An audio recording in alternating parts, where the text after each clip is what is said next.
Sige, documentary. Ano ang inyo nakikita, sir? Ay, tawag dito. Ano, ano pong pagkakaano nyo sa lugar namin? Ay naman, parang garahe na rin. Oh? Dabis naman. Kaya lang medyo may tingin ito yung garahe. Talaga marami. Ito yung tawag namin na Hidden Valley. Hidden Valley ba tawag dito, sir? Hidden Beach. Kaya pala. Hidden Beauty. May video? Oo. Ano yun? Ano masasabi mo sa lugar na to, sir?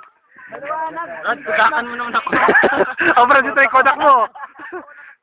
Ito na, Brad, oh. Brad, kudakan mo naman kami. Ayun na, Brad, oh, kinukudakan ko na kayo, Brad.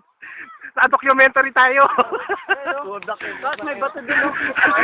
First Mangyan in the sea. Siyempre ito. Ito yung ano dyan. Sabi dito, ito yung mga white card. Gusto mo mag-ano ako? Ito yung ilalim eh. Hindi sa malabo eh. Oo nga, no? Ito yung ilalim. Ganda talaga dito sa beach ng Bora, no? Oh, Kaya lang walang net yata ito. Tara, dito na tayo. Oo. Painting, oh, Greg. Ha? Sun painting tayo. Alam ko tayo. Sun painting na. Tara, uy, dun tayo. Pabubundok.